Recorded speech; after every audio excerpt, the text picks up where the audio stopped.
three challenges faced by the construction industry: workforce shortage, definitely the regulatory environment out here, and then just finding work right now. So finding that next project to put in the pipeline. AGC's mission is to create a collaborative culture within the construction industry and try to push forward on those big problems that one company can't solve alone. So we all need to work together. In my crystal ball, I think the industry is going to have no problem surviving a brief hiccup. I think moving forward, we're all going to come out of this stronger because the market's going to be adjusted. We're going to have stronger companies, more productive workforces, and tackle all these challenges that are facing us right now. Welcome to Boston Real Estate Times. Our guest today is John Ferrante. He is the CEO of AGC Massachusetts. We are going to talk to him about the state of construction industry in the state, as well as about his journey. About 5 years ago, he took over as the CEO of AGC. On that note, John, welcome to our studio. Thank you, Benbrook. Thank you for having me. Sure. You came to AGC as the CEO in 2021. Yes. It was just, during the COVID time. How was the situation at that time as far as the construction industry was concerned and where we are now?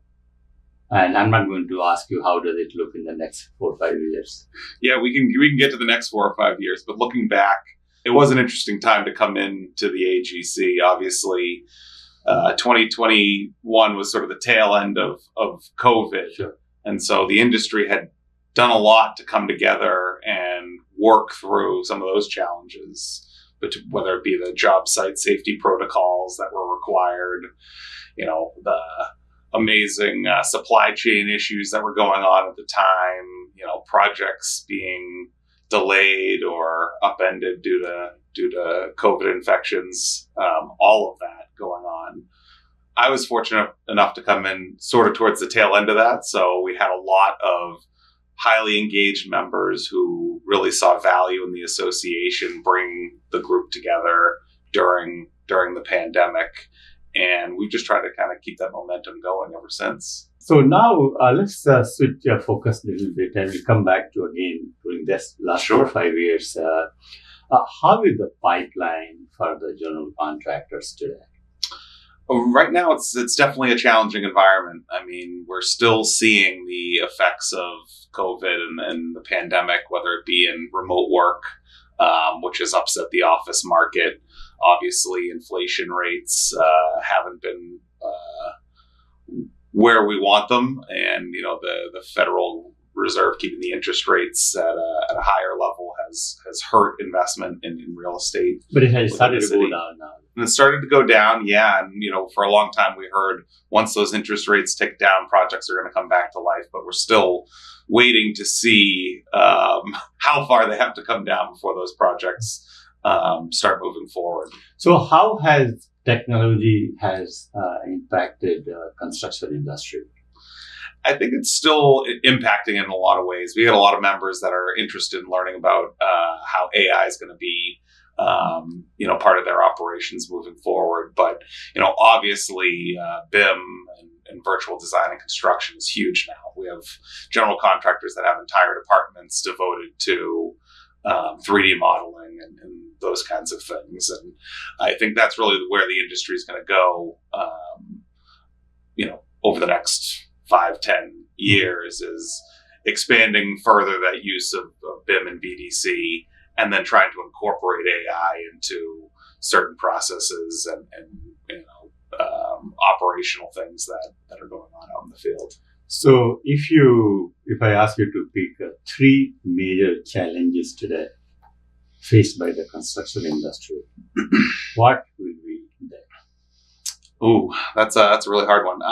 Workforce is always a big issue, one that we're working hard to tackle at AGC along with our members, but inspiring that next generation to view construction not as a dirty or dangerous, job, but as a viable career path that, you can go into the field, you can work your way into the office, you can start in the office, go out in the field. There's a lot of, opportunities all throughout construction. So workforce is definitely one of our top concerns. I would say the regulatory environment as well in Massachusetts is challenging, and we understand where we live, and our members try to be good members of the community, but it's challenging when you're layering on zoning regulations with diverse building codes that are out in the marketplace, and of course, green building standards. Now the energy codes too. Energy codes, are increasing. The challenges for these projects, because AGC's members can build just about anything, but if it doesn't pencil out for the developers or the owners, then that's where we have a challenge. So, as the key spokesperson for the construction industry, and you mentioned the regulatory challenges, how AGC Massachusetts has been dealing with these regulations and state and the local officials? Yeah, part of it is just embracing it. So, we have done some professional development and education around passive house building. So, trying to get our members certified as passive house builders to meet those, specialized energy codes that are out there. But also having conversations with policymakers and letting them know that these are forces which are, putting some downward pressure on the construction industry, and not that we are against renewable energy or sustainability, but trying to do it in a way that causes as little disruption to business as possible is what we advocate for. So, John, you have been in this industry, one aspect or other aspect, for a very, very long time. You worked with many organizations and associations in the industry. And so what are some of the major changes that you have seen, that how the industry has evolved or changed? There's been a lot of change just within my 5 years at AGC, but I think one of the things that we're really working hard on is what we broadly call industry advancement. So embracing diversity, equity, and inclusion as part of the future of the construction industry. Working on the workforce development efforts and trying to bring in the next generation into the industry, and then safety and wellness, like the growth that we've seen in terms of safety culture within the industry, and how that's now layering on total worker wellness and mental health and substance abuse prevention and suicide awareness and all of these other things has really been inspiring to see as the industry tries to keep taking steps forward while delivering these amazing projects. And also the women force is also growing up. Women, yeah. I remember I used to be a real estate editor at the Boston Business Journal in the 90s. Mm-hmm. And there were hardly any women you would see in the construction industry, but now you see the helmets, and just really that has grown. And I think AGC also has taken a good initiative in focusing on diversity and equity. That has also played a role. We have, yeah. And, it's something that we've tried to tackle from a variety of different angles, whether it be our Building Women in Construction Committee, which supports females in the industry, or our Committee for Diversity and Inclusion, which is really kind of honed in on trying to enhance the diversity of our subcontractor and suppliers within the industry, but also how do we create a more inclusive environment for everybody, to experience as well. So we are definitely focused on bringing more diversity to the industry, because that's where we see the future going. Sure. So, John, in 2024, AGC celebrated 100 years. And then the National AGC was born in 1918, just a few years before Massachusetts, one of the oldest chapters. Yep. And so what you guys did in 2024 to celebrate? Yeah, it was really great coming in at the time when I did, because 2024 we were able to celebrate our 100 years. We rented out the stateroom at 60 State Street and had about 400 people come and celebrate AGC, where we showcase some of our history and some video productions that we did. We had former Mayor Marty Walsh come in and give us a keynote, about the impact that the industry's had on the city and on Massachusetts. And it was a really special time to kind of look back, but also start to think about what the future holds as well. So I'm going to ask you, what is the AGC Massachusetts plan for the next 100 years? But maybe 2 months. But one thing I'm trying to make it through the next 100 days instead of the next 100 years. Yes. So now tell us about some of the key mission of AGC Massachusetts and AGC in general, and how AGC really helps its members. Yeah, I mean, we do a lot for our members, and we do a lot, on a day-to-day basis. But our focus is really trying to build as collaborative an organization as we can to help advance the construction industry and raise our profile within the Commonwealth, because we think that there are some amazing builders in this state, some world-class companies and organizations, and we call a lot of them our members, which is really great. But for the next 100 years, can we be a part of helping push the industry forward in those areas that I talked about earlier with the industry advancement, doing things that you can only do together, you can't do individually. Actually, some of the local construction companies have also taken big initiative in training the future pool, working with high school students and all to get that, which is great. Yes. Yeah. There's a lot of individual efforts that are going on out there, and I don't know if the industry does a great job publicizing all of the work that they are doing in those areas, and that's where we see our job to step in and say, here's everything that we're doing. Here's all of our members contributing, and really raising the profile of those efforts in that way. Excellent. So now, if I ask you to put your crystal ball and tell us that, what are the sectors and areas which have been really badly affected by the, this COVID and slowdown in the economy and technology, complete halt in the office market, and where the growth you think is coming up in the near future? Sure. I mean, I think looking back, it was an incredible run over the last decade or so within Massachusetts. And life sciences alone. The amount of building that was going on, if you think back to what the Seaport area in Boston looked like 15 years ago compared to now, it's incredible. That is to say, a lot of that space remains vacant, whether it be the labs, some of the offices.